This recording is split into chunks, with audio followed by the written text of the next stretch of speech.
Instituto Nacional de Saúde Pública Timor-Leste, a Fundação Alola, assina nota de entendimento para capacitação na formação para pessoal saúde cira.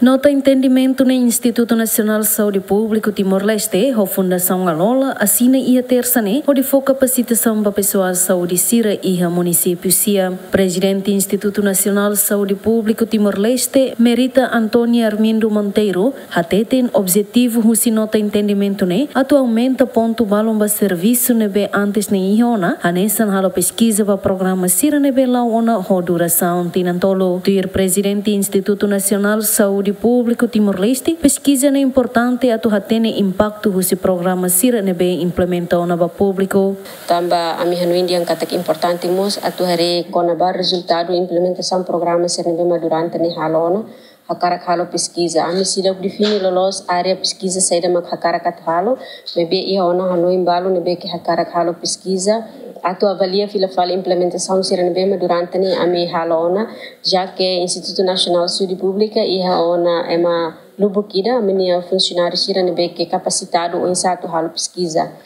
liliu ba implementation research ou pesquisa e implementação atu avalia fila fala programa sira nebe durante halo nini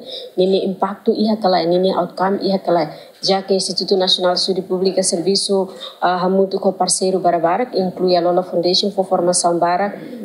investe em recursos humanos, investe tanto em maninha capacitação no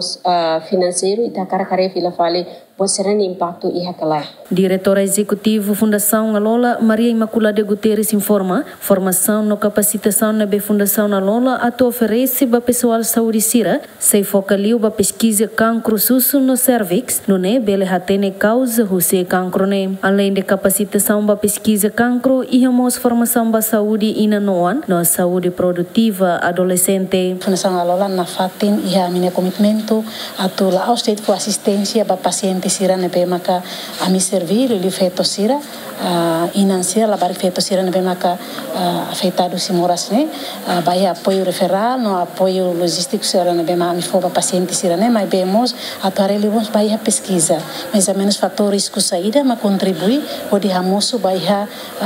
moras cancro sira ne moso durante ne ka luana sang cancro susu na feita barakos ne mas em fatores que da nebe maka contribui to plano da ne la alola mesa kalo nebe ame iha plano hamutu ko Comissão Nacional Cancro Susu nebe maka base Hospital Nacional hamutu ko médico especialista cirurgião sira oncologista sira e amimos hanoimba oinse bela haluantamos pa iha parte cancro cervix nian. Antes no Ministério de Saúde li husi Instituto Nacional de Saúde Público Timor-Leste serviço hamutu ko na Fundação Alola pode implementa programa balon husi Fundação Alola tina ne continua serviço hamutu ko de halo pesquisa ba causa husi moras cancro susso no cervix, tamba governo li husi Ministério de Saúde investe no orçamento ato prevene moras ne. E atina enquanto Ministério de Saúde mos halona vacina SPV balabarik feto sira husi tina sanulo resin ida to sanulo resin hat, tamba tui relatório saúde mundial e Timor-Leste labarik feto rihune nulo resin ida husi tina sanulo resin ida to sanulo resin hat, ka quase % se nulo makheta na vacina ba prevenção moras cancro cervix. Dilma Suzeti, Teotonia Neto, GMN.